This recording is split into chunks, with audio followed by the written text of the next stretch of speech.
नमस्कार।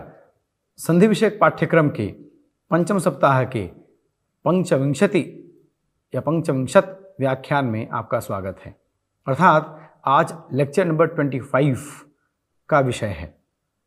तो आज के व्याख्यान में हम इको सवर्णे शाकल्य सहस्रश्च इस सूत्र के प्रसंग को हम देखेंगे। इस सूत्र के प्रसंग के अंतर्गत इस सूत्र की व्याख्या एवं उदाहरण के साथ ही साथ इसमें जो सूत्र के पद में जो शंका है उसका समाधान करेंगे और उसके साथ ही साथ इसके बाधक जो दो वार्तिक आचार्य कात्यायन द्वारा दिए गए हैं उन पर चर्चा करेंगे। यह संपूर्ण विषय आज के पाठ्य विषय के स्लाइड में दिया हुआ है जो कि हम देख सकते हैं।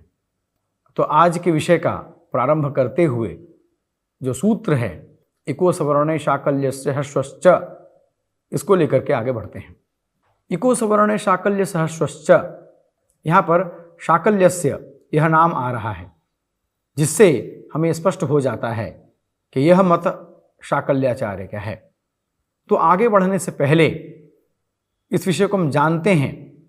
इससे पहले भी हमने इस विषय को देखा है और इस पर चर्चा भी की है कि जब भी किन्हीं आचार्य का नाम महर्षि पाणिनि कृत अष्टाध्यायी के सूत्र में हमें दृष्टिगत होता है तो वह मूल रूप से वैकल्पिक सूत्र होता है।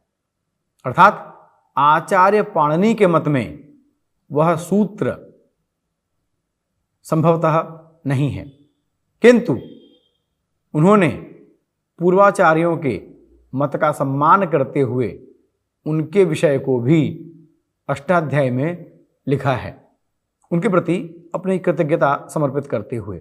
ऐसा मानते हुए हम चल सकते हैं। तो कहने का तात्पर्य यह हुआ कि जहाँ भी अन्याचार्य विषयक मत वाले सूत्र हमें मिलेंगे वहाँ पर हम उसे वैकल्पिक मान सकते हैं। तो ये अपने समझने की सुविधा के लिए है। जैसे कि लोपः शाकल्यस्य, तो लोपः शाकल्यस्य न तो मम, कहने का मतलब ये है कि ये शाकल्याचार्य के मत में है, मेरे मत में हो, ये आवश्यक नहीं है। लेकिन इसको उन्होंने कहा नहीं है क्योंकि आचार्येण चेष्टितेन इंगितेन वा द्रव्यम बोद्धव्यम। कहने का मतलब ये हुआ कि आचार्य पाणिनि के चेष्टा अथवा इंगित अथवा संकेत के द्वारा हमें समझने की आवश्यकता है। तो हर चीज़ बोल करके या हर चीज़ लिख करके समझाई जाए यह आवश्यक नहीं है। चेष्टा या इंगित के या संकेत के माध्यम से भी हो सकता है। तो कहने का तात्पर्य यह हुआ सार रूप में कि जब भी किसी पाणिनीय सूत्र में हमें अन्याचार्य का उल्लेख मिलता है तो वह मत वैकल्पिक होता है। जैसे कि यह सूत्र भी वैकल्पिक है, अर्थात इस सूत्र के द्वारा जिस प्रसंग का विधान होता है हम उसका विधान कर भी सकते हैं और नहीं भी कर सकते हैं। अब इस सूत्र को समझने के लिए स्लाइड पे हम पूरी तरह से ध्यान देंगे। तो अनुवर्तन के साथ हम ये देखेंगे कि इकः असवर्णे शाकल्यस्य ह्रस्वः च प्रकृत्या अचि। अब क्या तात्पर्य हुआ? सरल शब्दों में कहें तो अगर पदांत इक आ जाए उसके बाद अगर असवर्ण अच आ जाए, असवर्ण अच का क्या तात्पर्य हुआ? पदांत इक के बाद सवर्ण इक नहीं आना चाहिए, अर्थात ई के बाद ई नहीं आना चाहिए। जैसे सुधी ईशः, ऐसा प्रसंग नहीं होगा। यहाँ पे सुधी में जो ई है और ईशा में जो ई है दोनों सवर्ण हैं। सवर्ण के विषय को लेकर के हम प्रथम सप्ताह में वार्ता कर चुके हैं कि सवर्ण का जो विषय है वो है परिवार वाला। तो एक ही परिवार वाला नहीं होना चाहिए, एक ही घर वाला नहीं होना चाहिए। तो यहाँ पर सवर्ण का तात्पर्य क्या हुआ? ई के बाद अगर ई आ जाए। दीर्घ संधि के प्रसंग में हमने सवर्ण विषय को और अधिक समझा है और मुझे आशा है कि आपके मन में दीर्घ संधि के विचार को लेकर के स्पष्टता होगी। तो यह सूत्र कहता है कि इक के बाद अगर असवर्ण अच आ जाए, यानी इक के बाद ऐसा स्वर आए जो सवर्ण न हो, अर्थात नदी ईशः, यहाँ पर ये नियम लागू नहीं होगा, किंतु नदी अस्ति यहाँ नियम लागू हो जाएगा। अस्तु, अब सीधे स्लाइड पर ध्यान केंद्रित करें तो हमें दिखता है कि पदांत इक के बाद अगर असवर्ण अच आ जाए, अर्थात स्थानीय हुआ पदांत इक, उसके बाद असवर्ण अच हो गया निमित्त, अर्थात पदांत इक के बाद अगर असवर्ण अच आ जाए तो उस इक को ह्रस्व हो जाएगा और प्रकृति भाव भी हो जाएगा विकल्प से, अर्थात हो भी सकता है और नहीं भी हो सकता। जैसे अगर हम देखें उदाहरणों के रूप में चक्री अत्र, चक्री में जो ई है पदांत एक में आता है, उसके बाद जो अच है अच आ गया, और ये अच असवर्ण अच है, यानी ई के बाद ई नहीं है, ई के बाद अ आ गया, यानी ई के बाद स्वर आ गया, यानी पदांत एक के बाद अगर स्वर आ जाए, पदांत एक के बाद स्वर आ गया तो यहां पर क्या होगा चक्री और अत्र, यानी यह जो विषय है यह इको सवर्ण शाकल्य से ह्रस्वश्च सूत्र के द्वारा मिलता है, यानी चक्री अत्र, तो यहां पर चक्री अत्र बन जाएगा इस सूत्र के नियम के अनुसार। अब देखिए दोनों शर्तें, पदांत एक असवर्ण अच, पदांत एक असवर्ण अच, दोनों शर्तें पूरी हो गई तो चक्री अत्र ऐसे बन जाएगा। और चूंकि विकल्प से है तो ये रूप बन भी सकता है और नहीं भी बन सकता है। कहने का तात्पर्य यह हुआ कि विकल्प अगर एक है तो रूप दो बनेंगे, विकल्प अगर दो है तो रूप तीन बनेंगे।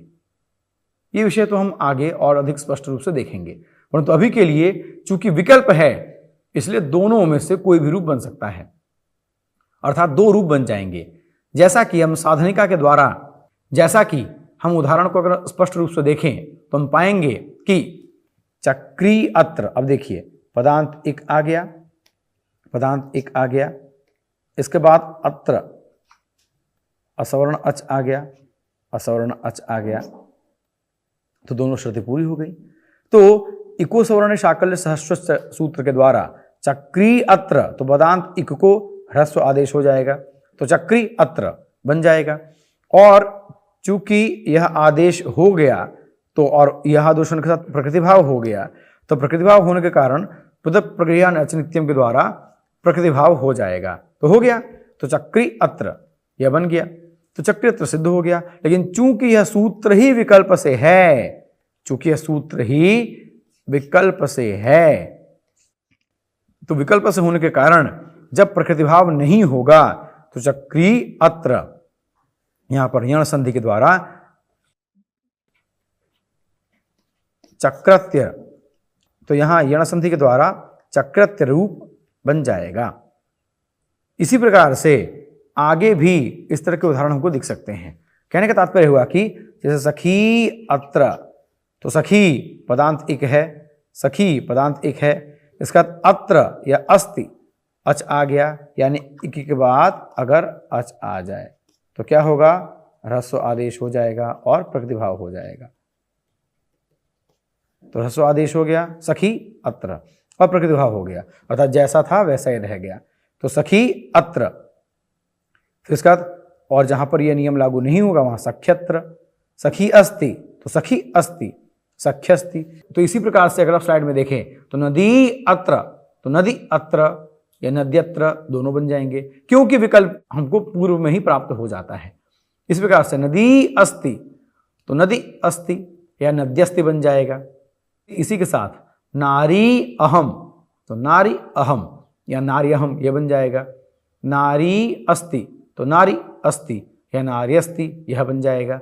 तो कहने का तात्पर्य हुआ कि इको सवर्ण शाकल्य से ह्रस्वश्च सूत्र कहता है कि पदांत एक के बाद यदि स्वर आ जाए, अच आ जाए, असवर्ण अच, असवर्ण स्वर आ जाए, तो वहां पर इक को ह्रस्व आदेश हो जाएगा और प्रकृतिभाव हो जाएगा।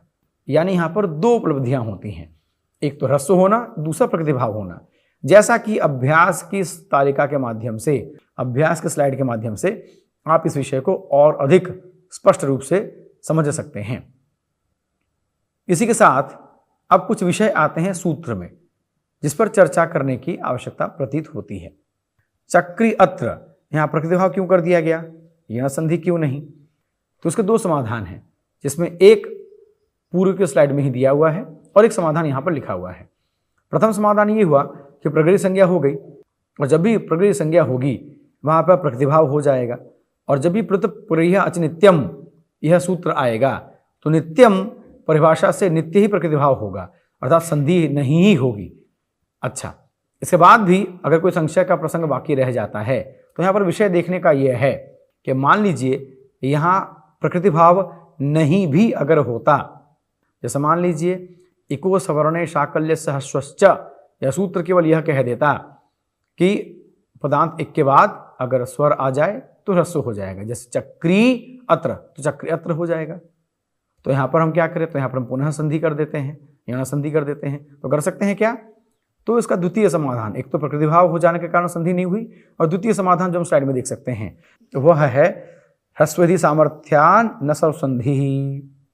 कहने का तात्पर्य यह है कि चूंकि ह्रस्व विधान कर दिया गया है, अर्थात चक्री अत्र को चक्री अत्र या मति अत्र मति अत्र ऐसा कर दिया गया है, तो ह्रस्व क्यों किया गया?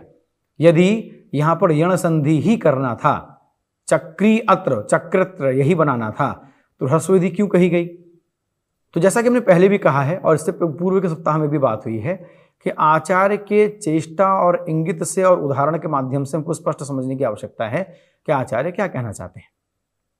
तो चक्री अत्र को हमने चक्री अत्र कहा, तो ह्रस्व क्यों किया गया? तो ह्रस्व विधि सामर्थ्यात्, तो ह्रस्व विधि के सामर्थ्य से ही यह स्पष्ट हो जाता है कि ह्रस्व कहने का तात्पर्य यह हुआ कि वहां पर अन्य संधि का विधान नहीं करना है, इसीलिए स्वर संधि नहीं होगी। इसी विषय को यहाँ पे स्लाइड में कहा गया है कि ह्रस्व विधान के सामर्थ्य से ही, जो कि आचार्य शाकल के मत प्रभाव से हुआ है, यहाँ पर प्रकृति भाव की स्थिति हो जाती है और उसका प्रमाण च के द्वारा भी हो जाता है। अर्थात इको सवर्णे शाकल्यस्य ह्रस्वश्च, इस च से प्रकृति भाव का ग्रहण हो जाता है। पहली बात तो यह है, और दूसरी बात यह है कि चूंकि ह्रस्व विधान सामर्थ्य हो गया तो वहाँ पर वैसे भी संधि करने का तात्पर्य नहीं है, क्योंकि यदि हमको यण संधि करना ही अभीष्ट होता, यदि यण संधि ही करनी होती तो हम चक्री अत्र सीधे चक्रत्र कर देते। गौरव करने की या काम बढ़ाने की क्या आवश्यकता है? चक्री अत्र को पहले हम चक्री अत्र करें फिर चक्रत्र करें, इसकी क्या आवश्यकता है? तो चक्री अत्र ये इसी का तात्पर्य हो गया कि जैसा है वैसा ही रह जाएगा। अस्तु, इसी के साथ अब दूसरी जो शंका है वह है कि पदांत क्यों? इको सवर्णे शाकल्य सहस्वश्च, अगर इस सूत्र की आप स्लाइड को अगर आप देखें तो आप देखेंगे कि दो अलग अलग पद थे। चक्री अत्र हो गए। पदांत क्यों? तो पदांत इसीलिए क्योंकि नदी औ यह एक ही पद है। अर्थात नदी में जब सु औ जस के द्वारा हम औ लाते हैं तो यहाँ पे नद्य रूप बनता है। खैर, ये नदी का शब्द रूप है। तो कहने का तात्पर्य क्या है कि नदी और औ मिलकर के एक पद है। तो यानी यह जो सूत्र है इको सवर्णे शाकल्य सहस्वश्च, यह अखंड पद में संधि नहीं करता, यह भिन्न भिन्न पदों में संधि करता है। और नदी औ ये एक ही पद हो गया, तो एक ही पद के अंतर्गत यह संधि नहीं करेगा। इसी विषय को समझाने के लिए पदांत शब्द का प्रयोग किया गया है। तो चक्री अत्र यहां पर इस सूत्र की प्रवृत्ति होगी, किंतु नदी औ यहां पर इस सूत्र की प्रवृत्ति नहीं होगी। इसी के साथ द्वितीय शंका, जिसका निराकरण पहले ही हो चुका है, तथापि असवर्ण अच ही क्यों? क्योंकि अगर सवर्ण अच हो जाएगा तो अकः सवर्ण दीर्घ द्वारा उसकी संधि हो जाएगी। जैसे चक्रीयम चक्रियम, यह प्रवृत्ति हो जाएगी तो चक्रियम बन जाएगा। अब देखिए चक्रीयम में चक्रियम यह रूप बन जाता है। अब इसी के साथ ह्रस्वश्च में च क्यों, इस विषय को भी हम देख चुके हैं, परंतु अगर हम पुनः स्लाइड में ध्यान दें तो हम देखेंगे कि ह्रस्वादेश करने का तात्पर्य यह है कि यण नहीं होगा, और अगर यण हो गया तो फिर ह्रस्वादेश करने का तात्पर्य यही क्या है। इस विषय को हम पहले ही चर्चा कर चुके हैं। इस च पद के सामर्थ्य से ही चक्री अत्र को फिर वापस संधि नहीं होती और प्रकृति भाव भी हो जाता है, यह कहने का तात्पर्य है। तो कहने का विषय है कि जब भी सूत्र में कोई भी पद है तो कोई भी पद या किसी भी अक्षर का प्रयोग व्यर्थ नहीं किया गया है, सबका अपना अपना एक स्वयं का एक अर्थ है। तो अगर आप देखें तो यह जो इतना बड़ा सा सूत्र हुआ इको सवर्णे शाकल्यस्य ह्रस्वः च, तो इस च के द्वारा इतने सारे विषयों का ज्ञान हो जाता है, जो कि हम स्लाइड के माध्यम से देख भी सकते हैं, और इससे पहले हमने इस विषय को सुना और समझा भी है। अब इसी के साथ इको सवर्णे शाकल्यस्य ह्रस्वश्च सूत्र का बाधक क्या है, तो इस बाधक को कहने से पहले हम लोगों ने सप्ताह के प्रथम में ही यह देख लिया था कि जब भी प्रकृति भाव का प्रसंग आएगा तो सदैव प्रकृति भाव को वरीयान या सबसे ऊपर रखा जाएगा। जैसा कि स्लाइड में अगर हम देखें तो हम पाएंगे कि मुनि एतौ, यहाँ पर ह्रस्व प्राप्ति की स्थिति है, लेकिन पृथक प्रज्ञाच नित्यम के द्वारा प्रकृति भाव हो जाता है मुनि एतौ, जो कि हमने इदुदे द्विवचन प्रगृह्यम में देखा था। या उसमें देख सकते हैं। तो यहाँ पर चूंकि प्रतिप्रज्ञा च नित्यम सूत्र यहाँ पर आ गया और इसके द्वारा यहाँ पर प्रकृतिभाव आदेश हो गया, तो यह प्रकृतिभाव सभी नियमों को बाध्य करते हुए अपनी उपस्थिति को दर्ज कराता है। जैसा कि हमने यहाँ पर देखा कि मुनि एतौ, यहाँ पर इसका प्रसंग, इस सूत्र का प्रसंग आने पर भी प्रतिप्रज्ञा च नित्यम के द्वारा प्रकृतिभाव होने के कारण प्रकृतिभाव ही होगा, यहाँ पर इसकी प्रवृत्ति नहीं होगी। तो यह प्रतिप्रज्ञा च नित्यम इको सवर्णे शाकल्य सहस्रश्च का बाधक सूत्र है। इसी के साथ साथ इको सवर्णे शाकल्य सहस्रश्च सूत्र को बाध करने वाले दो वार्तिक और हैं जो कि आचार्य कात्यायन द्वारा हमें दिए गए हैं। जिसमें प्रथम वार्तिक हम देख सकते हैं वह है सित नित्य समासयो शाकल प्रतिषेधो वक्तव्य। यह क्या कहता है, अगर सित है अर्थात स की संज्ञा यदि हुई है, जैसे रणस, रणस में अशेष रहता है अर्थात रणस जो है वो सित प्रत्यय हो गया। तो सित प्रत्यय अगर है तो समास के प्रसंग में यहाँ पर प्रतिषेध, यानी यहाँ पर इस सूत्र की प्रवृत्ति नहीं होगी। तो परशु अ, तो पार्श्व अ द्वारा आदि वृद्धि होकर के पार्श्व रूप बन जाता है, यानी यहाँ पर इको सवर्ण शाकल्य सहस्रश्च की प्रवृत्ति नहीं होती और पार्श्व रूप सिद्ध होता है सिद्ध होने के कारण। इसी प्रकार से जो अन्य वार्तिक है यदि हम उसको देखें तो ईश अक्षादिषु छंदसी प्रतिभाव मात्र वक्तव्यम। तो छंदसी, तो सबसे पहले तो छंदसी शब्द का प्रयोग हमको समझना होगा। छंदसी जब भी यह प्रसंग या यह शब्द आएगा अर्थात वेद में या वेदेशु, यह अर्थ हमको लेना होगा। तो कहने का मतलब क्या है कि ईशा अक्ष, यहाँ पर ईश अक्षादिषु, ईश के बाद अक्ष आदि, तो यहाँ पर ईशा और अक्ष यह अगर भाव आ जाता है तो यहाँ पर क्या है, यहाँ पर प्रकृति भाव हो जाएगा कि ह्रस्व नहीं होगा। अर्थात यहाँ पर यह जो वार्तिक है यह इको सवर्ण का संपूर्ण बाध नहीं करता, इसके एक हिस्से को रोकता है और दूसरे हिस्से को हाँ कहता है। अर्थात ईश अक्षादिषु यह जो वार्तिक है अर्थात ईश अक्षादिषु छंदसी प्रकृतिभाव मात्रम वक्तव्यम, यह जो वार्तिक है यह वार्तिक स्पष्ट करता है कि प्रकृतिभाव मात्रम के मात्र प्रतिभाव ही करेंगे, कुछ और नहीं करेंगे। अर्थात प्रतिभाव ही करेंगे, कुछ और नहीं करेंगे का तात्पर्य हुआ कि यहां पर ह्रस्व नहीं करेंगे, जैसा ही वैसा ही रह जाएगा। जैसे ईशा अक्ष, स्लाइड पे ध्यान देंगे तो ईशा अक्ष यहां पर प्रतिभाव हो जाएगा, तो ईशा अक्ष है जैसा है वैसा ही रहेगा, किंतु ह्रस्व होकर के ईश अक्ष हो जाए ऐसा नहीं होगा। अर्थात यह सूत्र के एक भाग की स्वीकृति प्रदान करता है और दूसरे भागों को मना कर देता है। तो इस प्रकार से ईशा अक्ष यही बाकी रह जाता है। तो जो दो वार्तिक हमने देखे, जिसमें प्रथम वार्तिक था सित नित्य समासयो शाकल प्रतिषेधो वाच्य, यह जहां संपूर्ण रूप से सूत्र का बाध करता है, वही जो दूसरा वार्तिक है ईश अक्षादिषु छंदसी प्रतिभाव मात्रम वक्तव्यम, यह जो वार्तिक है यह सूत्र के एक भाग का निषेध करता है और दूसरे को स्वीकृति प्रदान करता है। इस प्रकार से इको सवर्णे शाकल्य सहस्रश्च सूत्र की व्याख्या, सूत्रगत पदों का स्पष्टीकरण एवं इको सवर्णे का बाधक सूत्र एवं बाधक वार्तिक द्वय अर्थात दो वार्तिक हमने देखे। इसी के साथ साथ आज का व्याख्यान यहीं पर संपूर्ण होता है तथा पंचम सप्ताह के अंतिम व्याख्यान के साथ हम इस पंचम सप्ताह की पूर्णाहुति करेंगे तथा मुझे आशा है कि इस प्रसंग में आपने अब तक देखे हुए जितने भी सूत्र हैं उन सभी का स्पष्ट अवगाहन कर लिया होगा। इसी के साथ आप सभी को आभार एवं हार्दिक धन्यवाद।